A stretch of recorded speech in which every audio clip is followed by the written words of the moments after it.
What's up, everybody? What up, guys?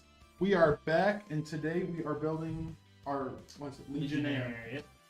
Legionnaire. So we are Mag X670E Tomahawk Wi-Fi. the classic. Oh, the 7800X3D. This is the chip I have at home.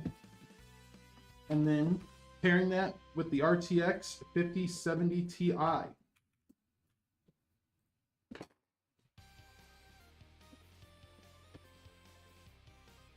Dude, I love my 3D chip. Brad here is still on the 5800X. Yep. Still a good CPU. Still on. But man, one day, you gotta take advantage of one of those bundle deals, man. Oh yeah, no, I definitely will.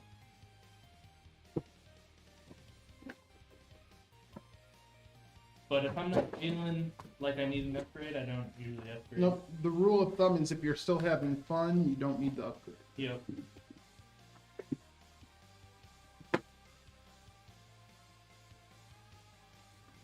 That's like one of the biggest things I think people like.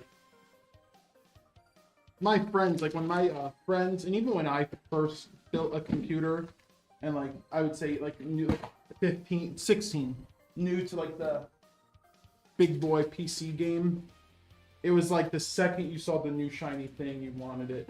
Yeah. Even if it was like a marginal upgrade. And then I think over time, maybe like a build or two in, like maybe your second build, you start to realize like, hey man, if I'm just playing games and having fun, that's really all that matters at the end of the day. Yeah. What's up, the last year in trades? How goes it? And before the stream started, I was talking to Brad, because Brad picked up Wildgate, hopped on yesterday, and won his very first match. With only 3 people, we were a man down. I'm just that good. Yeah. Brad sitting there saying I had no idea what I was doing. Yeah. Whatever it did, I know we won. Hey man, it was just, all you had to do was sit on that sniper cannon and shoot. Yep. That's not cannon. And that thing doesn't have a high travel distance. So like it just goes so fast, so leading it, you don't have to lead it as much as the other guns.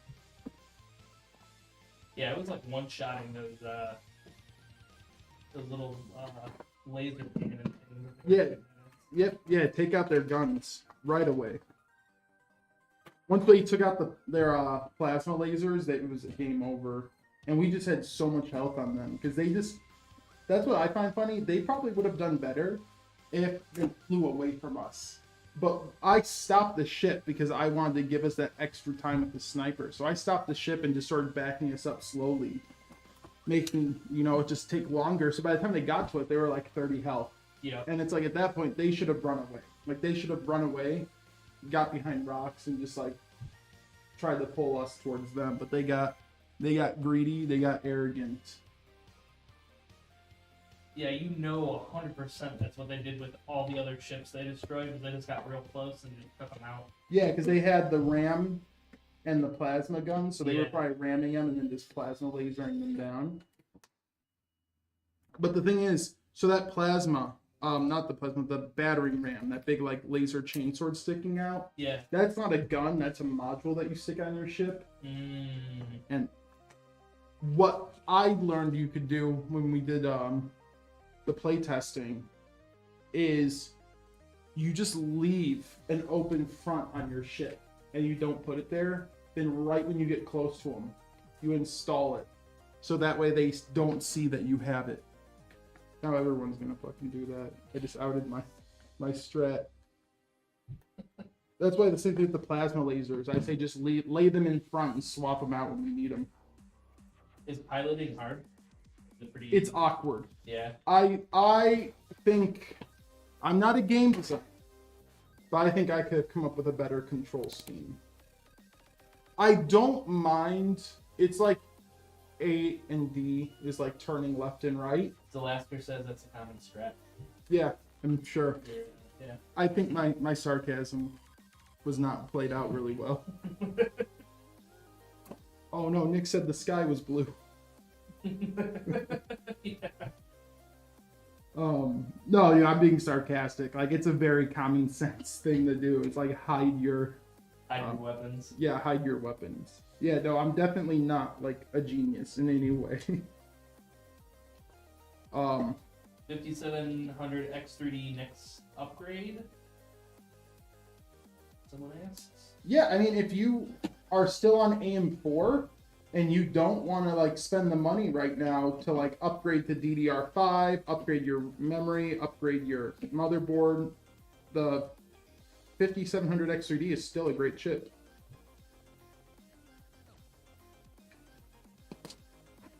So if you just, yeah. And you have to remember, like, a lot of games are made for consoles and everything like that, too. Like, they're still on DDR4 memory.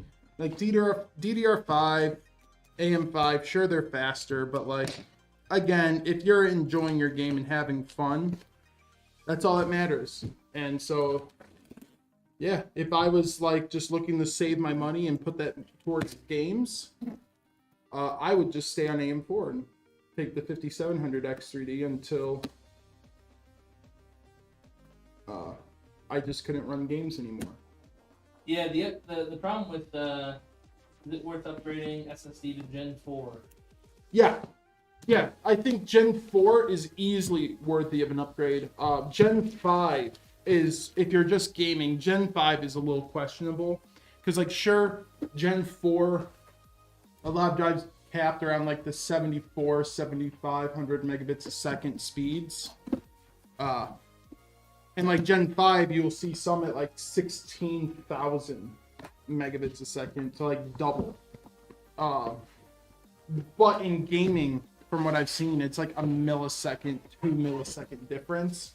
And for how expensive those drives are for gaming, Gen 5, I mean, for data transferring and stuff like that, like if you're transferring stuff from one drive to another, if you like make, video editing and you're trying to move videos to different drives, Gen 5 is great. Gen 4 is really good because Gen 3 capped around 3,500 megabits a second. And ever since the PS5 came out with their direct storage technology, Microsoft has adapted that to PCs as well. And direct storage, I believe, for optimized use requires 5,000 megabits a second. So to take advantage of that direct storage system in games, you're going to want a Gen 4 drive. So Gen 4, you will see a bigger difference going to a Gen 4 drive on gaming than you would going to a Gen 5 drive.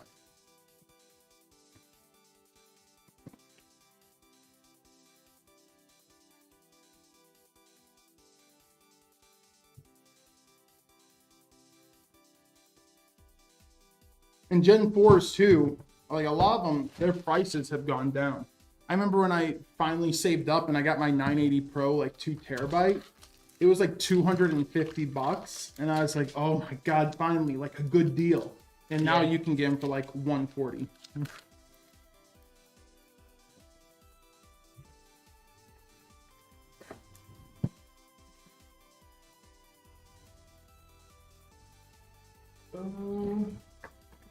Jekyll says, "What's good, guys? Hope y'all have a good day." Oh, you too. Because it's Friday. Dude, I was amazed how much Wildgate blew up. Because, like, I didn't hear any of my friends, like, talking about the private playtest when I was playing. And, like, not a lot of my friends watched the Dreamhaven stream when that went live. But then, like, when Wildgate actually came out, all my friends were like, hey, should we pick this up? Is it good? Like, I keep seeing stuff on this. And I was like, damn, dude, this game... Because, like, obviously there's a lot of Blizzard fans out there, right? Like, Blizzard's a huge company. But I guess my brain was a little lost on, like, how many people followed, like, individual devs. So it's like, I didn't know there were so many people, like, just normal, like, everyday dad people sitting there like, oh, this is Mike Morhame's, like, new studio. We got to, like, support it. And, like, I didn't know, like, that. I know, I just didn't know that many. Because, like, a lot of times, like, you might know who, like, Activision is. But if I named off, like, every individual developer in Activision, I felt like some people would be like, I don't know. Yeah. Like, I feel like Todd Howard and, like, Kojima are, like, two devs you could go up to, like, any normal guy and they're like, oh, I know who that is. Yeah. But, yeah, like, I did not expect this many people to just want to go out and support Mike's new publishing company. Like, it's a good thing. Like, I'm all for it, man. because Mike was just golden age Blizzard. Yep. And I really hope they bring on Jeff Kaplan. I miss Jeff, man. I miss Jeff. I know Jeff's working on something. I don't know. Can you Google He this has his own actually? studio or something.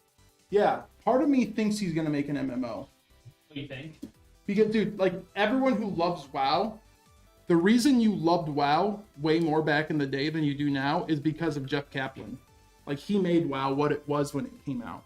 And then remember, Overwatch was supposed to be an MMO called Titan, and it got switched, and that was Jeff Kaplan's next game. Yep. So it showed that he wanted to work on an MMO. Like he wanted to do an MMO, and it just got turned into a first-person hero shooter. So it's not hard to think that if he's working on a new game, if like the publisher doesn't restrict him again, it's safe to assume that he wants to do an MMO again. Oh, okay. According to Kaplan himself, he wanted to make a PvE-centered sequel for Overwatch. For those who think he was forced by accident. Well, for Overwatch 1. Overwatch 1 was supposed to be an MMO called Titan. Yeah, that I know. And then he wanted Oh, to yeah, do he that. wanted to do the Overwatch 2, PvE. he wanted Dude, to do PvE. I'm not going to lie. I'm not a big fan of Aaron on Overwatch 2. Wait, what? Sorry. Oh, can you get the case out for me? Yeah. You're not a big fan of... Aaron. Oh, that is... Yeah, who's running it now? Because he's just all about the PvP and esports side of it. He's the one that canceled PvE. And he just giving the bullshit excuse like, oh, we just don't know how we get the systems to work. And it's like, dog, you guys make like Diablo and World of Warcraft. Like, you're telling me you don't know how to get skill trees to work in a game? Like, dude, just be honest and say Battle Pass makes money. We want to do that. I just don't like it when people just straight up lie. Yeah.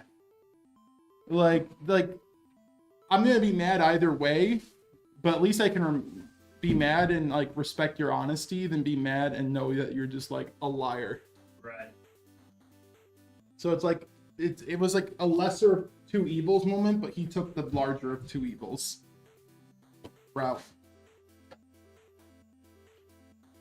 The worst part is, I'm sure I've said this on stream, the worst part about the PvE thing was they were supposed to do a full story mode too for Overwatch 2. And they only added in like 3 missions and dumped it. Yeah. And when the game was coming out, they said multiplayer for Overwatch 2 will be free, and the campaign and PvE content will be $40. And they opened up pre-orders to Overwatch 2 for $40. So if you pre-ordered Overwatch 2, you were pre-ordering the campaign and PvE content. They canceled the PvE. They canceled the campaign. Like, they just released the 3 missions they had done and canceled it. And there was one other thing. I can't remember. But yeah, either way. There was one other thing you were supposed to get. And then they never refunded the pre-orders or the people who paid for the PvE and campaign. They never refunded them their $40. Oh, it's probably the Battle Pass. Probably got the Battle Pass. They just took it. No, I had to pay for the Battle Pass. Oh, for real? Yeah, I bought the Battle Passes when we were playing. Jeez. Oh, yeah. No, like that $40 I spent to pre-order like the Overwatch 2 campaign and stuff. And like I know people are like pretty against pre-ordering now. But it was like, dude, it was Overwatch. I really liked Overwatch. I had faith in Jeff.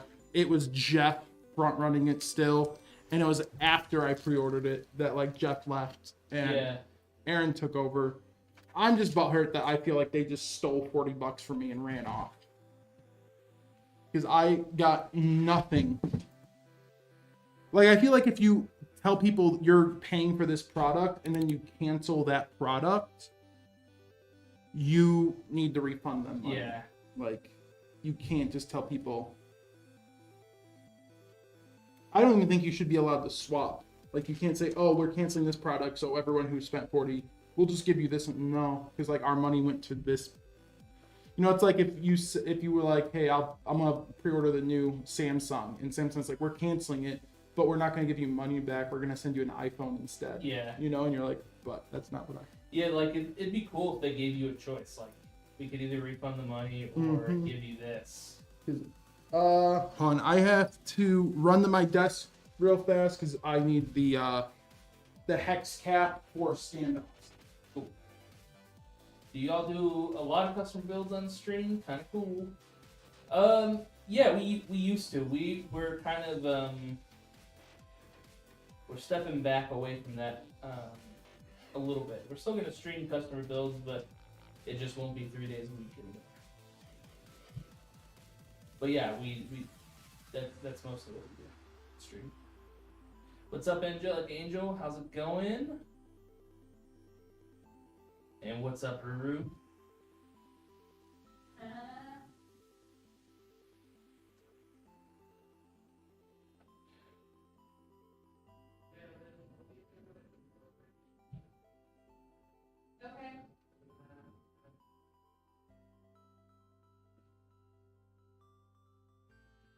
Alright, I am back. Overwatch, man, I've been playing it again, though. Like, I still think the game's fun. But I want to see what Jeff does next.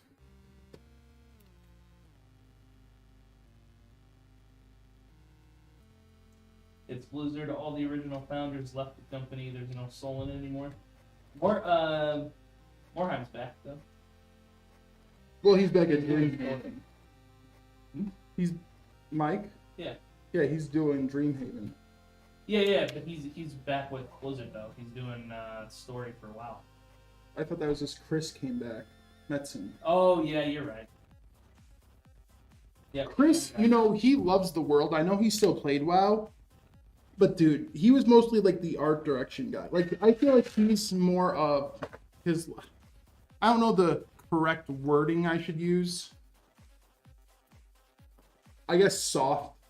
Like, WoW's gotten really soft in its storytelling and, like, character designs and stuff. Like, we need, like, the Hellsframe era to come back. Because, like, Don't get me wrong, I'm all for good storytelling. Like, I love, like, I was just talking about the other day, or not the other day, earlier today, like, I love Vinland Saga. There's some softness in Vinland Saga, and, like, Berserk. Like, Berserk, those things are really brutal, but they have some soft moments, too. So, like, it's okay to have, like, soft moments, but like, those comic series are still, like, brutal. Or there's what's some other shows? I don't watch these types of shows. The Last Kingdom? Ruru says anyways. Oh yeah, hell yeah. That's it was another TV series that got like bought by Netflix. I never got into it, which I should because it's a Viking series. Yeah. But just couldn't. But then you have shows like Fruits Basket, right? That was the show that like some of the people that were in the same school as me would watch. I didn't really associate them.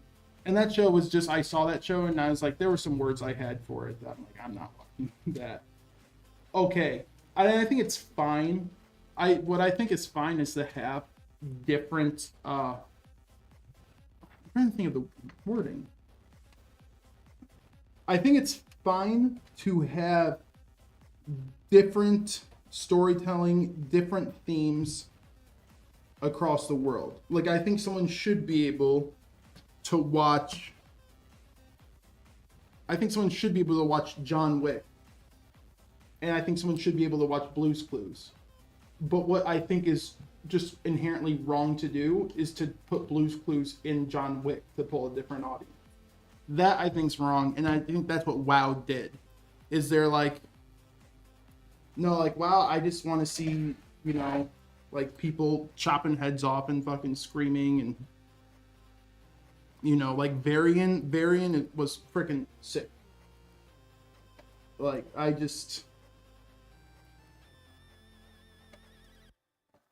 Yeah, I think that's pretty much, that's all I got. That's really all I got. I think we're like, that's what I think Chris Metzen's mainly for, though. I think he's more leading the direction of like, because I can already tell some stuff in War Within. War Within, I can tell, was already like started before he was really, because he came out to announce War Within. Yeah. And that was like what, a week or a month after he was said he was hired back. So I think War Within was already started, because there was some stuff in War Within that I was like, this is fucking soy as shit. Yeah, sad Anduin. Not even sad, just the cutscenes when I think personally, I think Anduin's whole story arc of like the light doesn't like me anymore, and then the I don't remember her name. I don't think it's like, a bad arc. Hey, you should just believe in yourself again. Yep. And I'm like, okay, that's just terrible writing. stupid. That's just Like- actually just bad writing. No, I don't. I actually like her. The what's her name? The one-armed girl. Yeah. I don't remember. But the romance they're trying to put between her and Anduin, so fucking cheesy, dude. There are times, like when you're playing a game and there's times where you like regurgitate watching cutscenes, like when she's like, Anduin, feel the light. She like reaches over and Yeah. holds his hand. I'm like, you guys have, I've been playing this game for like a day. You've known each other for like 3 hours. Why you say, hold my hand, feel the light?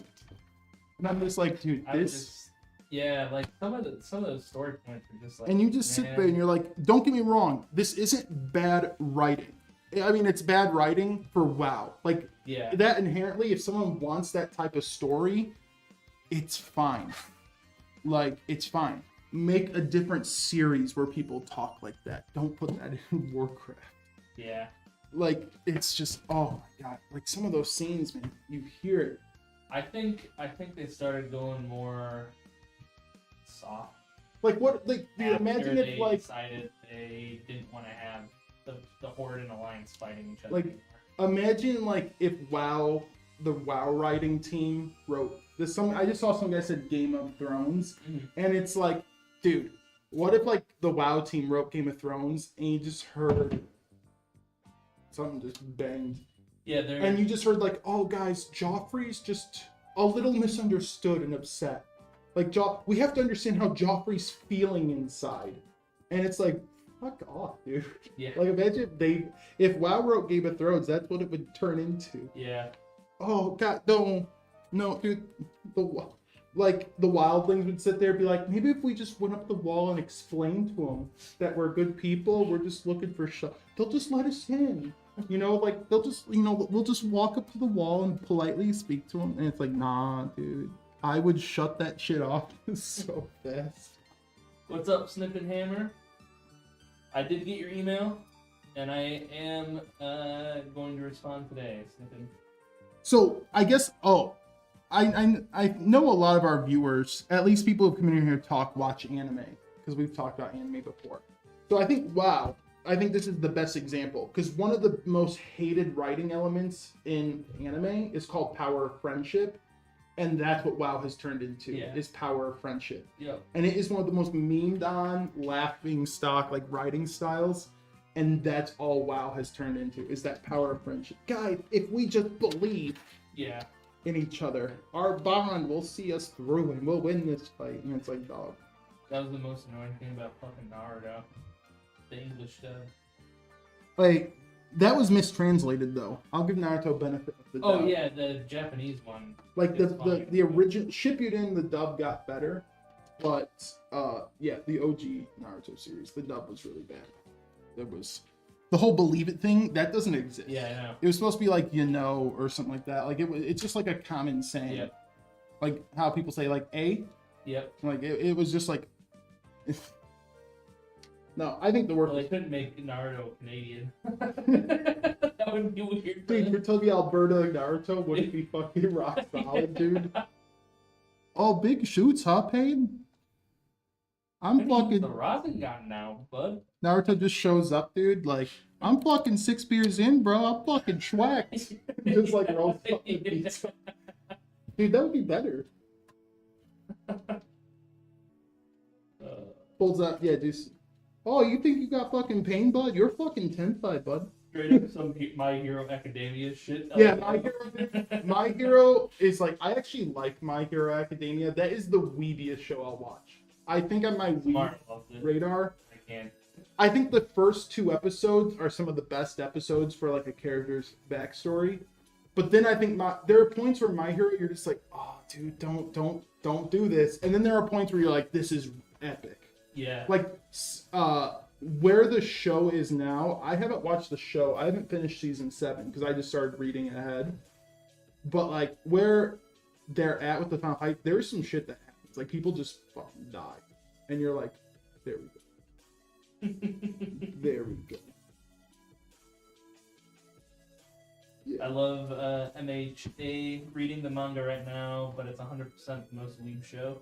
Yeah, that is like as weeb as I'll get. And I think the main reason I kept up with it was just, I actually prefer the dub of My Hero, even though some of the voices are awful. Yeah. Only because I love Chris Sabat and he plays All Might. And I think that's what originally got me into the show, was just that Chris Sabat is in here. Yeah. Because if no one knows, Chris Sabat is largely the whole reason you guys even have, like, Chris Sabat is pretty much the sole reason that anime is even like a thing in the West. Oh, really? Mm-hmm.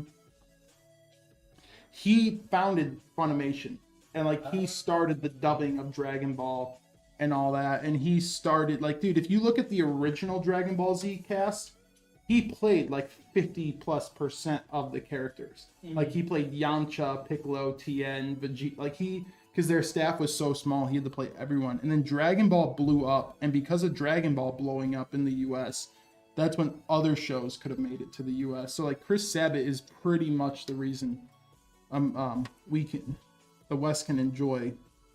Some people like sub. I'll watch sub if I have to. Some shows I can't. Like Vinland Saga, I have to watch that dub. Or same with Attack on Titan, I have to watch dub. Because like I like if a show takes place in Japan, I usually prefer sub because it makes sense to me. But then if I watch like Attack on Titan, which is supposed to be like Germany, is what a lot of it was based off of, I'm gonna watch it like dub. Sure, they're not speaking German, but like English is European, it's close enough. Yeah. And like same thing with like Vinland Saga, like yeah, they're not speaking, Norse tongue, but like English is like the closest we can, like it makes more sense. Well, they fight the English, so it makes more sense. Like, can you see a big Viking coming up to you, just like this 6'7" giant, and you just start speaking in Japanese? Yeah, right. Or he like, so like that, like some shows I just have to watch dub for the atmosphere of it. Yeah, same thing with Berserk, because Berserk's like European fantasy, so like Berserk I have to watch. Yeah. Well, Berserk doesn't have a good anime yet, but when Berserk hopefully gets an anime adaptation that's semi-decent, I will have to watch it dub, because I'm like, it's European fantasy. Like, it just makes sense. Yeah. This generation of writers grew up watching One Piece, Naruto, Power Rangers, Pokemon. Power of friendship is all over children's. Yeah, but let's not forget that the generation of writers, because I'm a millennial too, so we're all the ones in position. We also grew up watching fucking South Park and stuff, and we cry over every little thing. Yeah. What did you guys think about the Battlefield 6 trailer drop? I thought it looked okay. I'd like to see actual gameplay. They showed off like some tech demos. I think Oh, the one that I saw, maybe I didn't finish it, but it said it was all pre-rendered. Yeah, I don't know how many people are playing on console in here and PC, or if anyone's like new to PC here. Battlefield is best on PC, because what saves like well, one, that's where it started, but two, it's Battlefield on PC is always hosted like private servers, and private servers, for me at least, like this is just personal preference, have saved Battlefield. Because I like Battlefield more than Call of Duty by a long shot. I like, if I'm gonna play a military game, I don't know how to explain it. Cool. Like Overwatch and stuff has that cartoony aesthetic. Like Wildgate, it has that cartoony aesthetic, so when you play a game that feels cartoony, that looks like it, makes sense. Call of Duty I don't like because it presents itself as like a military game, but it plays cartoon. So if I'm gonna play a military game, I like it to feel military. So I like Battlefield more, but I think private servers save it, because like right now my favorite military game for the last few years has been Hell Let Loose, and then I love Squad, and I love Arma. And private servers on Battlefield make it so much better because private servers will limit snipers. Private servers will limit like health pools, so you're not sitting there just putting 5 fucking magazines into someone before they die. Yep. And that's what I like. Like because Battlefield, what was it? 3 wasn't so bad. Bad Company 1 and 2 weren't bad either. Vietnam and 1942 weren't bad. But I want to say it was maybe around Battlefield 4. Maybe. It felt like the time to kill was too much. So if you saw someone like running across a sidewalk, like 2 buildings over, yeah, and you'd put shots into them, like you'd be firing 7.76 rounds into their back, and you'd get like 5 hit markers, and they would just keep running, and you're just like, dude, it's a bullet like this big, just like breaking through your spinal tissue. Come on. So like private servers, when Battlefield like allowed those to be hosted, they would set the rules so you could feel like you were playing like an Arma or a squad. And that, if that's out at launch day, like launch day, they allow private servers to be hosted, I will pick up Battlefield on launch day. Because I also, dude, I think the thing I didn't like about the marketing for this Battlefield looks a lot better. Because, like, we all know people will play games silly. So, like, we all knew from Battlefield 3, there was, like, the guy who teleports out of a jet, rockets another jet, teleports back into his jet. And, like, that's, like, a funny internet clip. But I remember it was, like, Battlefield, like, 2042. No, it was 2043, right? I can't remember. There was 2042 and 2043. I can't remember which one was the newest one. Was 2043 the newest one? Well, because there was 2042 was like one from like the early 2000s as well. I think it was 21. 21, you're right, 21.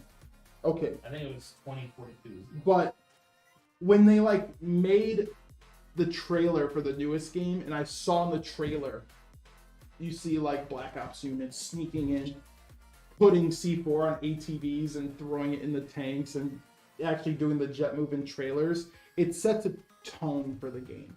Like, I don't mind when, like, players have their goofy, silly strats, because that's just funny for, like, a clip. It's not how I'll play a game, because, like I said, when it comes to the military games, I'm more of an immersive gamer.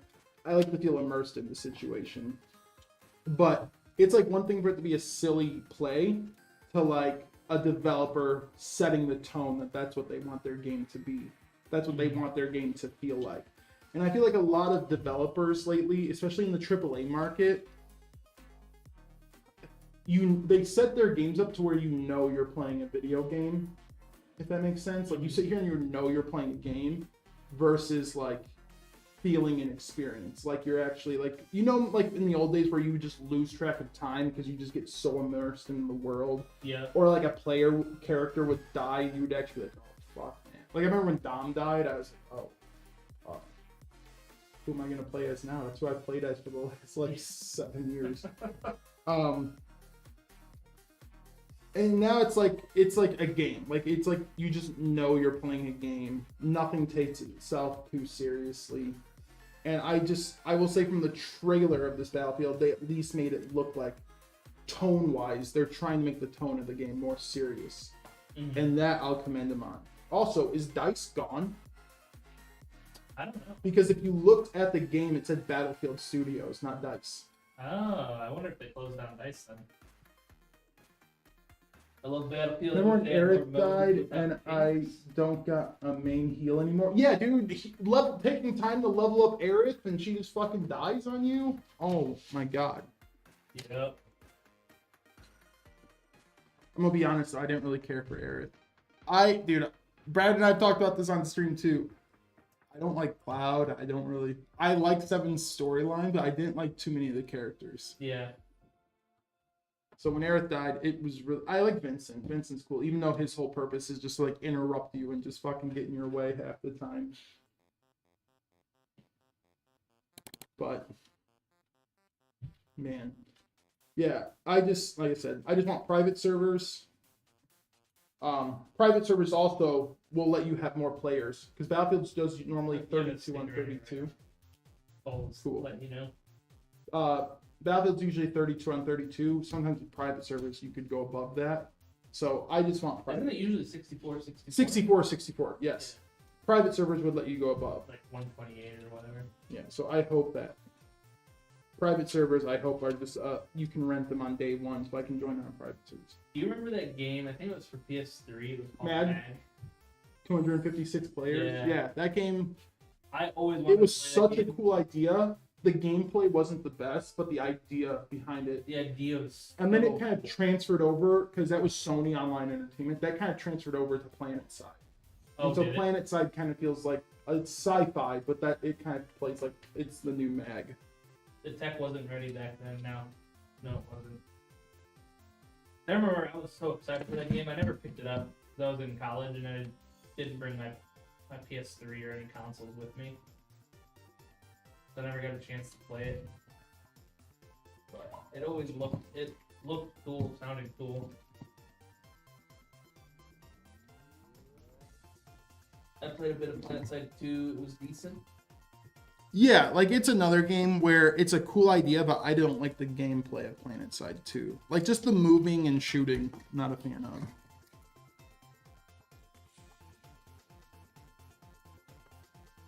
of. Give the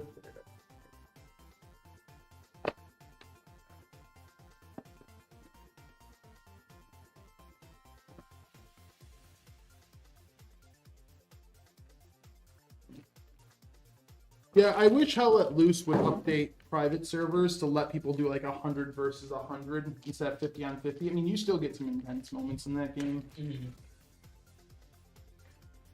but I would like 100 versus 100 because I love the rule set. I like those war games, but I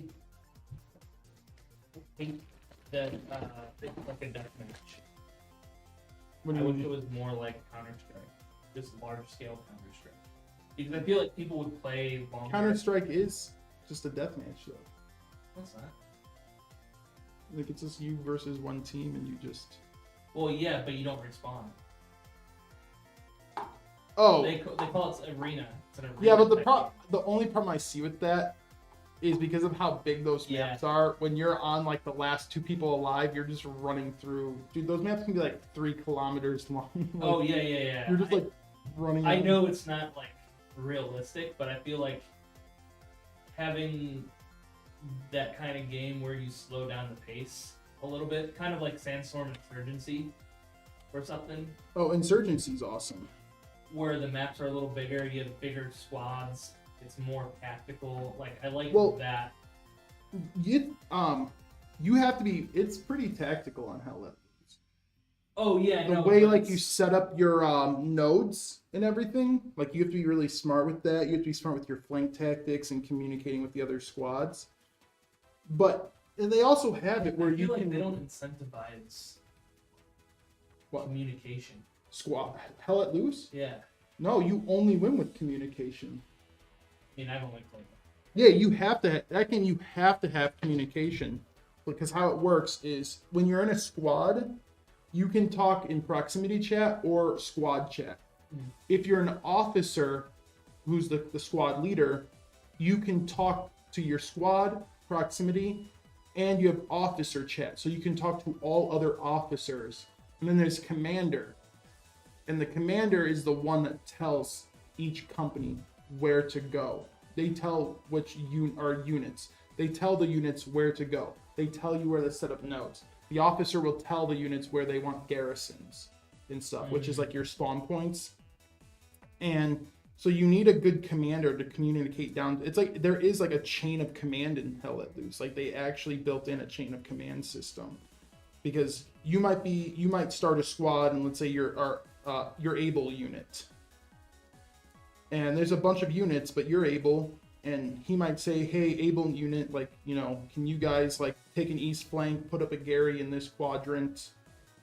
We need to be able to, they're spawning over here doing this. And, like, and then your officer will then relay that information to you, and then he will give the movement orders and the orders of what to do. Like, Hell Let Loose is all communication. Now, are there some units that don't communicate? Yes. Do they lose the match? Yes. Like 90% of the time. Maybe those are the games that I've joined. The last year says if officers don't it's picket fight, not fun.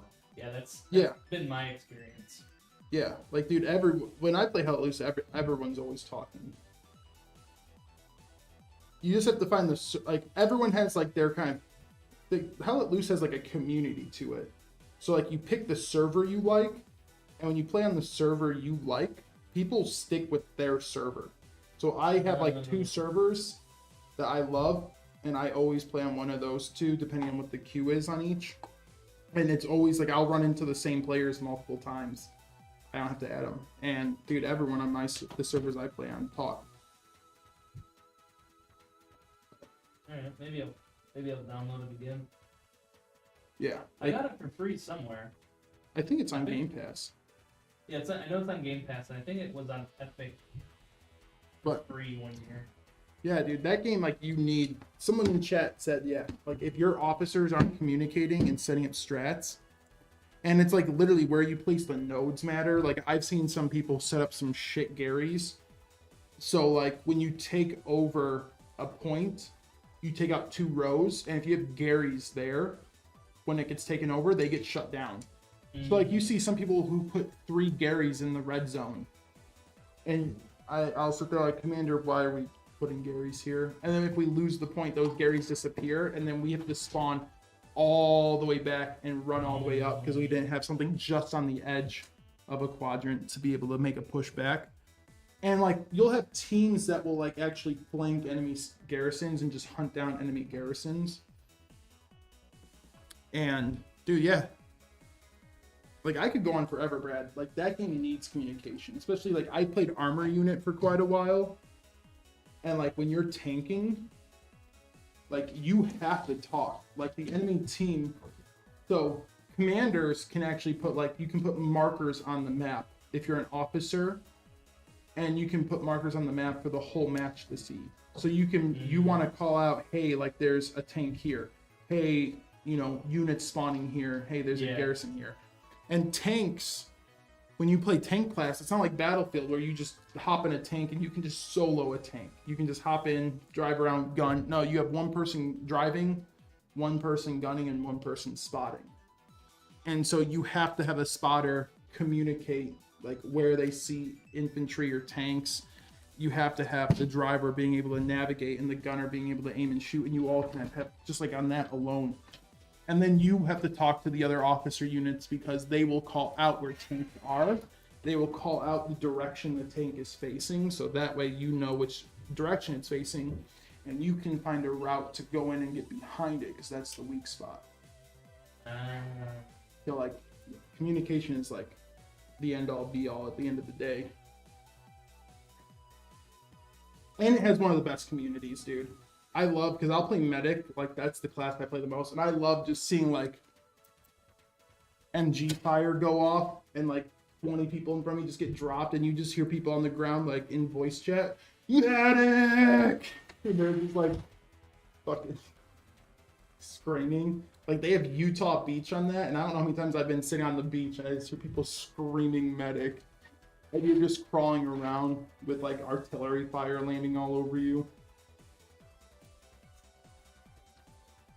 Hey, what's up? How do you say your name? Wixier?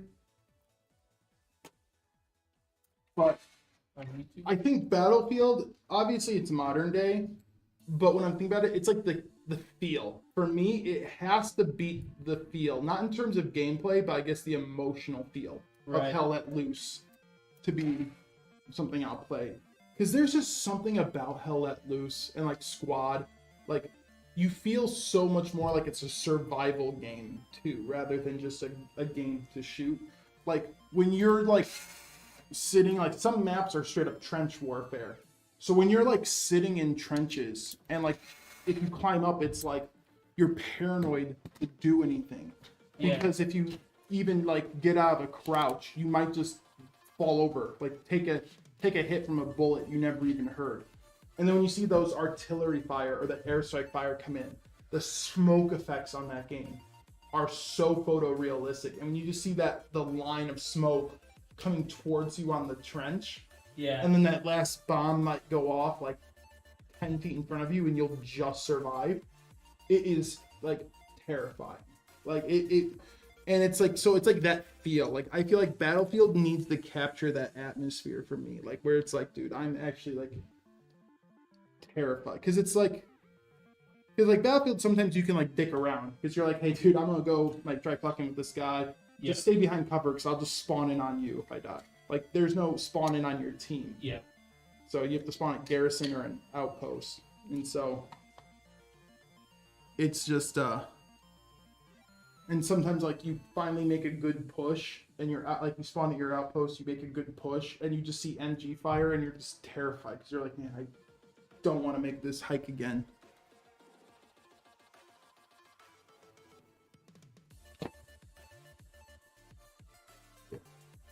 I don't know.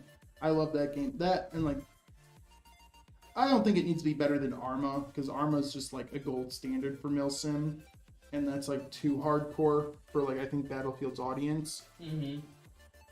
But I think it at least needs to look at what Squad. That's almost out. I think it needs to at least look at what Squad and Hell Let Loose does right, and take some inspiration from those two at least, because those two are kind of like a hybrid of where they're like hardcore with like a hint of arcadey.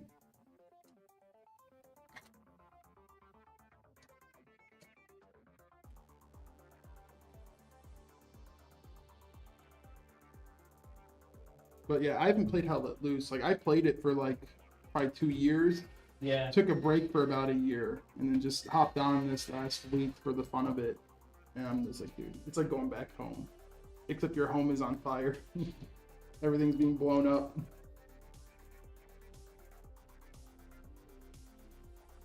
And it's like the fact that you can't see anyone. The whole game's based on movement too. It's just, because it's not like you see a name above someone's head or anything. It's just like you'll just hear cracks, like gunfire cracks coming from like a hedge line. Yeah. And you just have to sit there.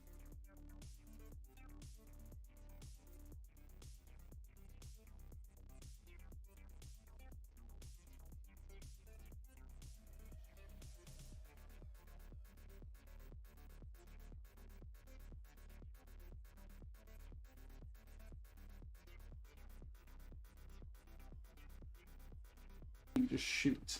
Yeah. And so it's like this paranoia that's always building up. It's just stressful, but like the fun type of stressful. It's like a horror game, right? Like you're like, this is exhilaratingly scary. It's like that same type of feeling.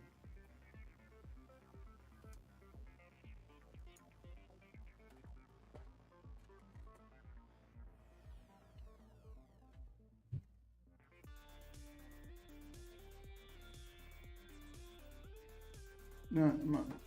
Take this off so I can actually see what I'm doing.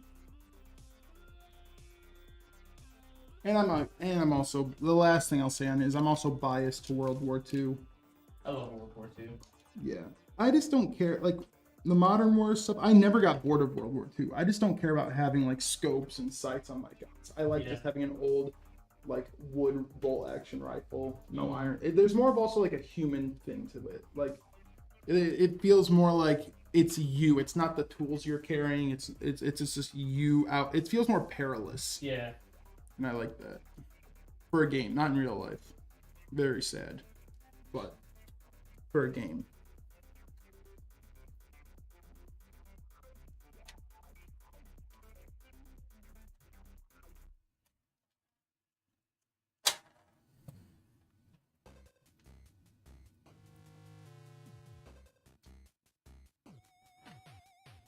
Oh man.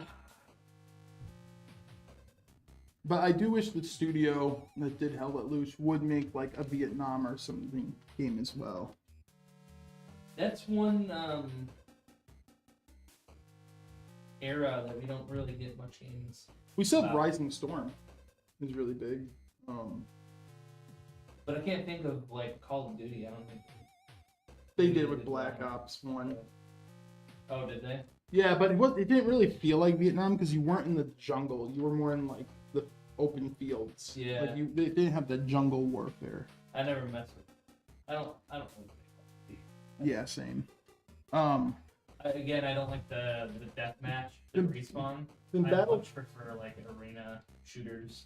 yeah, like the deathmatch stuff, I don't mind. Like I love Halo and Gears. Yeah. Well, Gears had execution, so you only had one life back in the day. I don't mind respawns if like the pacing is okay. Like Halo, I think has good pacing. Like it's a methodical fight. But I just don't want like chaos. All right, the last year, I'll take a look.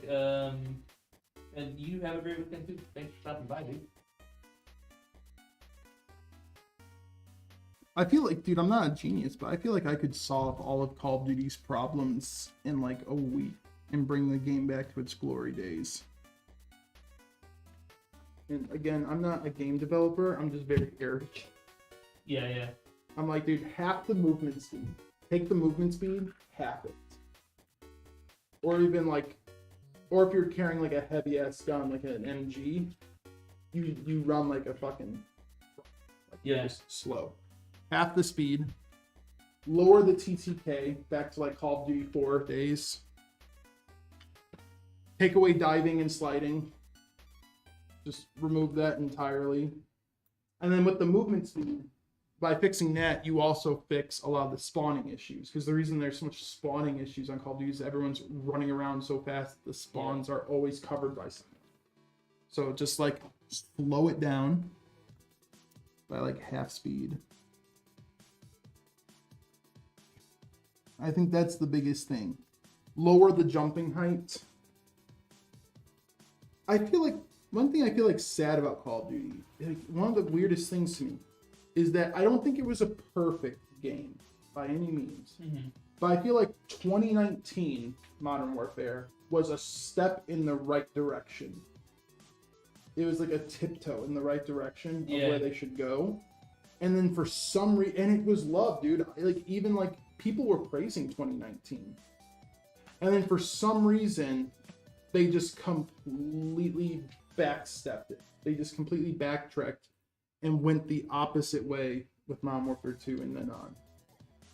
And I don't understand it. Like if they would have just made it a little bit slower than 2019, kept the same atmosphere, I think they would be doing a lot better than they are now.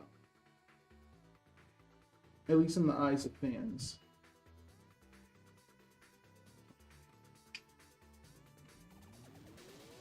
Yeah, I don't know. Personally, I won't spend money on a Call of Duty game anymore. No. Well, they're pretty much going to be Game Pass only now since Microsoft owns them. I think your camera shut off. Yeah, I did. We're on top cam now. With the battery. But yeah, I like the first two Call of Duties. Call of Duty 2 is my favorite. The first two were great. Call of Duty 2 is by far my favorite Call of Duty. Multiplayer though, I liked 4. I did like 4 a lot. I never really did multiplayer for any of them. Oh. I mean, I did with 4, but it was so brief. Because like, I know a lot of people praise Modern Warfare 2, but Modern Warfare 2 is where I started to see the identity of Call of Duty change. Because, I think it's good. Like, it's healthy. A healthy dose of evolution is good. But there's a difference between, evolving and changing identity. And so, you could say, Call of Duty 4 was evolution. Because they went to Modern Warfare, it was M-rated versus, Call of Duty 2 and 3 and whatnot. And then they changed how the multiplayer works completely. But when you go back and you watch trailers for Call of Duty 4, it still had that Call of Duty identity. And this is what I mean. I don't like when games change identity versus evolving. If you go back and look at the trailers for Call of Duty 4, it still felt like a serious, you were being briefed on a mission or something. Yeah. And it took itself serious. Even though it wasn't as hyper real as Arma or anything, it took itself seriously. And I know people praised Modern Warfare 2, and I don't think it was a bad game. But when they had the trailers being like these over-the-top explosions, and it was like Eminem, like Till I Collapse. Yeah. Modern Warfare 2 is where it stopped feeling like a serious game, and it started feeling like a Fast and the Furious type of movie. Yeah. And they just started going over the top. And I was like, that was the first time, like, I still played it, I liked it, but that was like one of the first times in a game where I'm like, this doesn't feel like Call of Duty anymore. Like, in terms of atmosphere and everything. Yeah.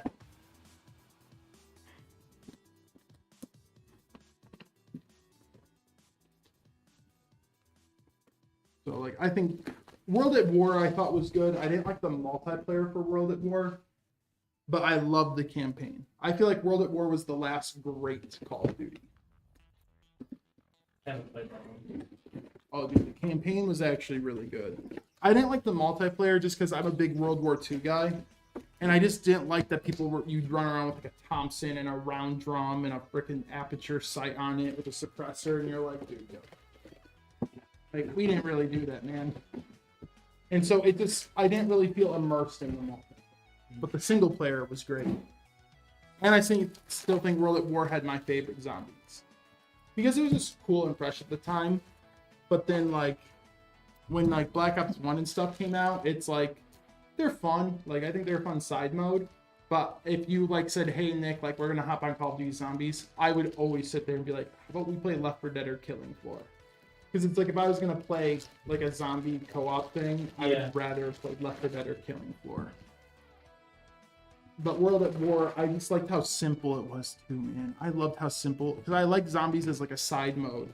So I liked how it was just, here's a building, you're in it, you can buy guns and buy doors. There's no stupid mini games I had to play. There was no fucking, oh yeah, to get like Juggernog, you have to go like open this door, but you have to knock in the right pattern. Yeah. And then this guy comes off and you have to give him a quick little handy with a mini game. And then this happens and you have to do this. And then you pull this lever and the door opens and you can get a Juggernog. And like they started adding in that stuff. I was like, oh Jesus, dude.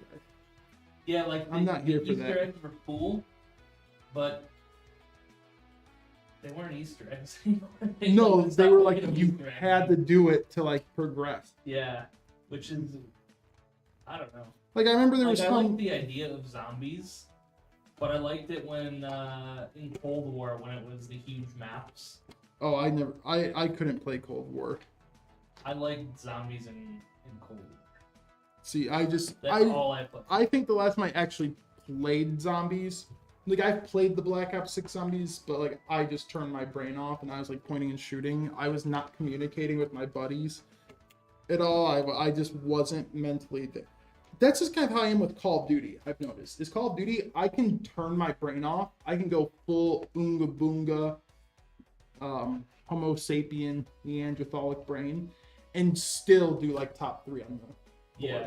You just like turn your brain off. And it's just point and shoot game. That's all it is. It's like point and shoot game. And so that's like, I don't know. I feel like Call of Duty, I hit this weird spot even in zombies where I'm not bored, but I don't have fun either. Like there's no dopamine in my head, but there's no like, I'm not bored. I just That's how exist. I am with normal zombies. Like I just exist. Yeah. When I play Call of Duty. I'm just a being that's alive. Yeah, I feel it.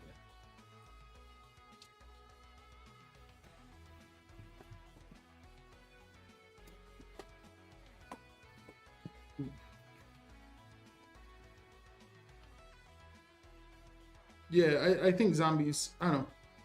I know some people literally buy Call of Duties now just for the zombies. I played the newest one because I think Game Pass. Oh. The newest zombies. And I don't know. Just, it was fun for a couple hours and then it just... Like I said, I'm an immersive guy more, so I like feeling like I'm in a fight. I don't know. I just like intense moments. And so like being chased by like 30 zombies doesn't really do intense for me. And I think at the same time Zombies was out too, I was a big Gears of War is still part of my favorite shooter series, like over Doom, over Quake, over Unreal Tournament. Really close to Halo, but I put Gears just a little bit in front of Halo. Yeah. Just because I just liked the atmosphere of Gears a lot.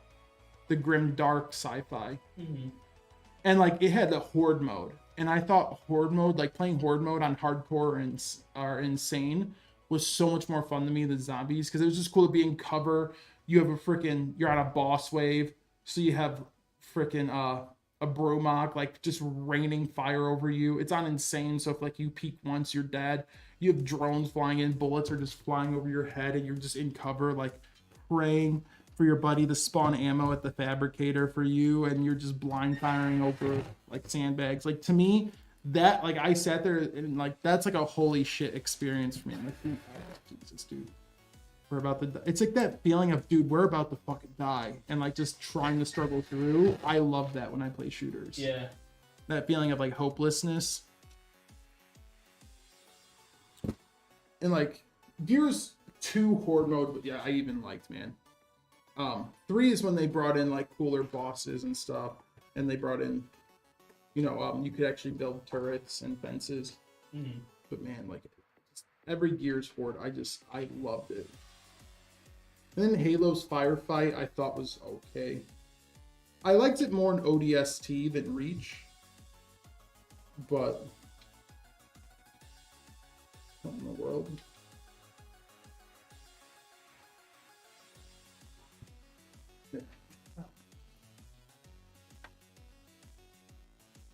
I have seen people don't like Killing Floor 3. Really? Yeah. That was a big problem with Killing Floor 2, wasn't it? You know what? I played 1 way more than 2. I don't remember 2 as much. I heard 2's performance was absolute garbage. Oh, see, I haven't heard anything on the performance. I've just heard that the game is like not even near finished. Like it feels like an alpha version of the game. But yeah, like it's just not a finished product or worth playing. So, but Killing Floor, don't get me wrong, I loved that game. But it's always, those games are like a side game. Like you and your boys, like you're like, what should we play today? And it's like, that like just for me, right? Like, yeah. Just for me. Like I totally understand that some people just love those games as like their game. But for me, it's like a side thing. Like same with zombies. Like it's just like, hey, let's do something to entertain ourselves. So I can pick that up on like the fall sale or something like that and still be happy. Is it out already? Yeah, it came out yesterday. Or maybe, yeah, yesterday, the 24th, right? Yeah, oh, that's right, Brad. 25th. We got Happy Gilmore 2 today. Yep. PJ should have given us like a watch party day where we just sit down, take a breather, take a breather and like order a pizza, take a breather in the room where there's AC and watch it.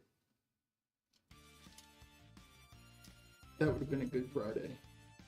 Because I will say, that movie, don't know why, but Happy Gilmore is my favorite movie of all time. And I've explicitly stated, I'm not a big golf guy. I love, you know what's weird? I like golf, but I like everything about golf except playing. I like that it's chill. Like, I would love to go have a Mai Tai or like a mule. I'm a mule guy. Sit out on a field, drive the golf cart around. Like, that seems like my type of vibe. But actually, like, picking up the club itself and, like, playing, I just don't want to play. But I love the atmosphere of it. Yeah. Like, and I play virtual golf, dude. Like, Mario Golf, love it. When everybody's Golf Hot Shots comes out, I'm going to be playing it and chilling. When GTA Online came out, dude, I would spend, like, 10 hours a day just playing golf. Jesus. Like, video game, it's weird. Video game golf, love it. Real golf, just can't play it. Real life fishing, hate it. Video game fishing, like if fishing's a craft, I will sit there all day just in Discord talking with my boys and just catching fish. Like Red Dead, dude, I would hop on Red Dead 2 when they like made fishing such a big thing, and I would just spend like 4 hours just chilling and fishing, and I loved it. Yeah. But it's like real life fishing, don't like it at all.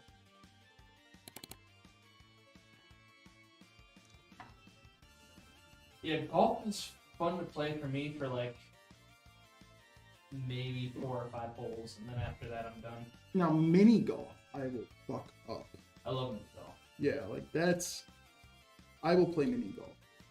That was such a big thing in the 90s and 2000s. They really do have And they like backtracked on it. Like Yeah. I really wish they'd start bringing out some like cool courses again.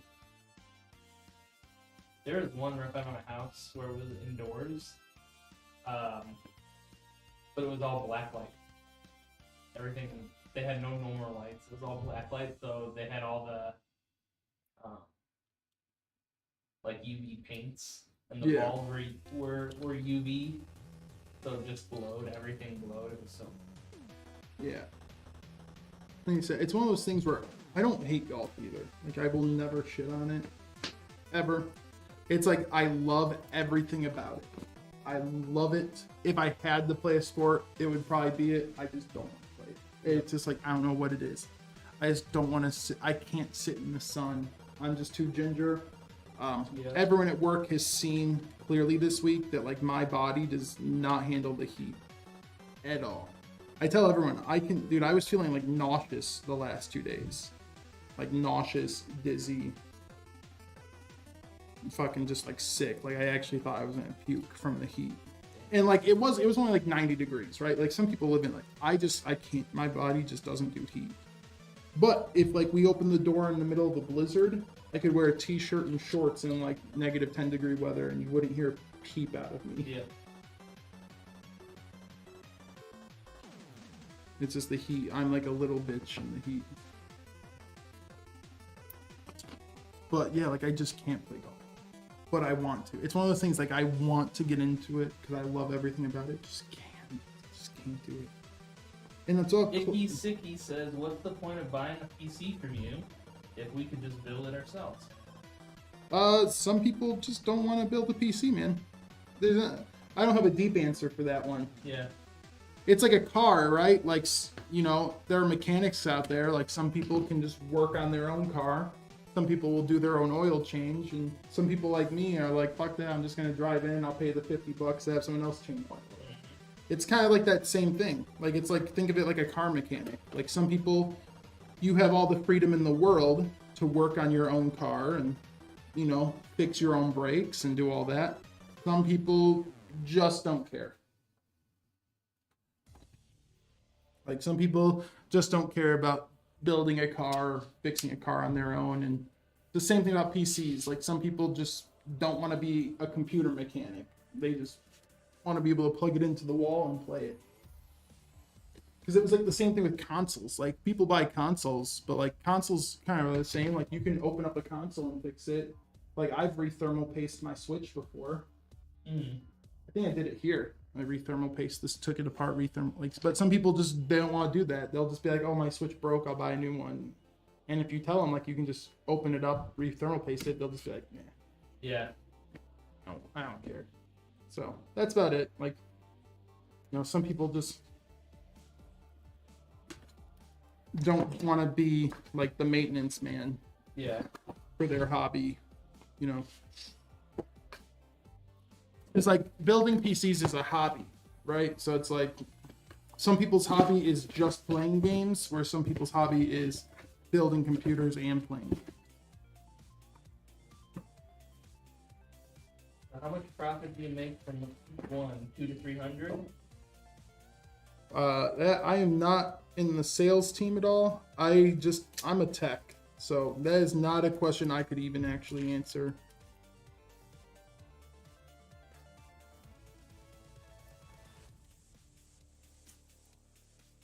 I mean, the only thing I can say is clearly there's like a charge for labor, right? Like think of it again like a mechanic. Like if I could just go out and buy new brake pads, how does a mechanic make money? Yeah. It's like, well, you pay the mechanic for the labor of doing it. It's Yeah, like, all our PCs are priced with shipping included and lifetime warranty. So there is a burden that we take on when we're yeah. Like you gotta think, man, there's always labor costs. Like I could put in my own flooring too. Don't want to, but I'll buy the material and let like a laborer do it, or a carpenter put flooring in. Even though like there is the ability I can put my own flooring in. And you know what? I'm gonna pay the parts, and then they profit because I pay them for the labor of coming in and doing it. Yeah. So I mean, it's really just like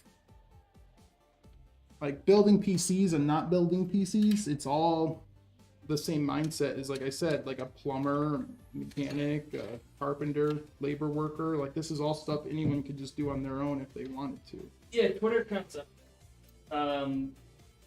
I might have us link to our old handle, but our new handle is Alexander PCs.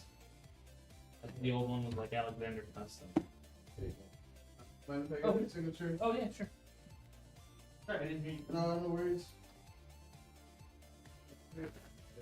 They're on the other side. Other. Thank you. Awesome. Thank you. Have a nice day. You too.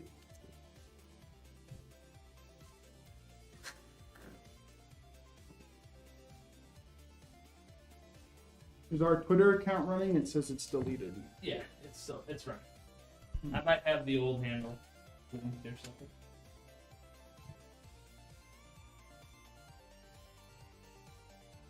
And if that's so, what link did you click so I can fix it?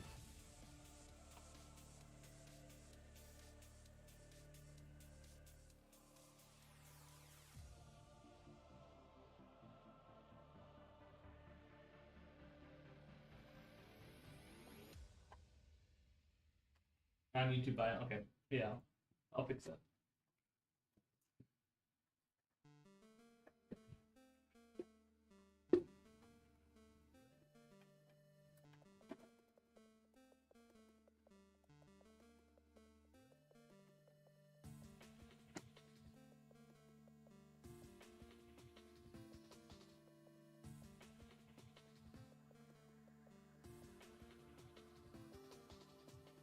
Oh yeah.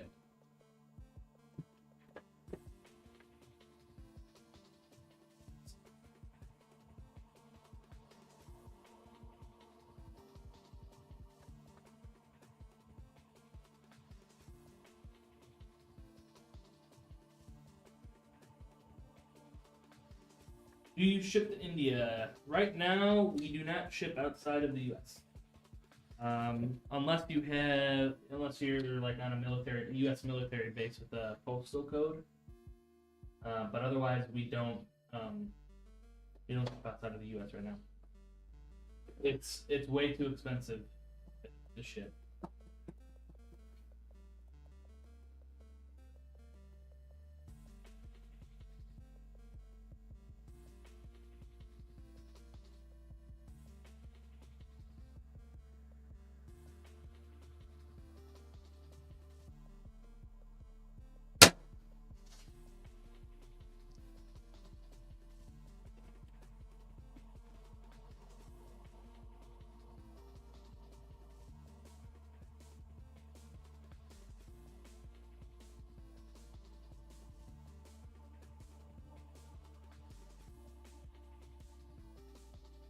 Bam.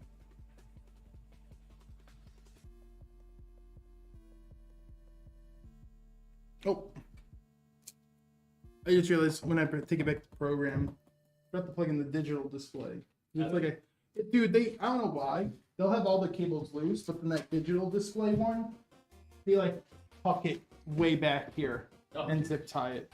So you have to go to dig. But the digital display won't even work, guys, until we have it programmed, because you have to put in an app for the display. So it's not like if I plugged it in this second, you would even see it. So that we will just plug in real fast at the programming batch.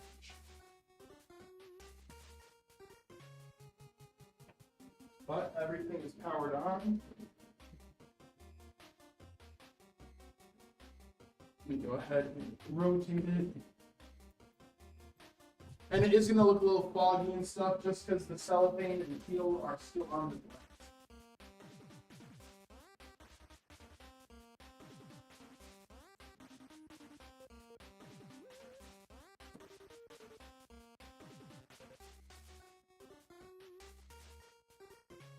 Display on what? The AIO. No, not the AIO. Oh. I think we have a pop-up that says "Follow us," hiding it. Oh, right here is a little digital display on the case that will show you. You can set it to show you your GPU or your CPU temperatures. But you have to download an app for the case for it to turn on and show. So on the screen, you can kind of see the glossy rectangle where the LED screen is. Cool. Alright guys, well, that's it for today's stream. We'll be back next week. We'll post it on our socials when we go live, like the day we start advertising. But we are moving down to just one stream a week. But yeah.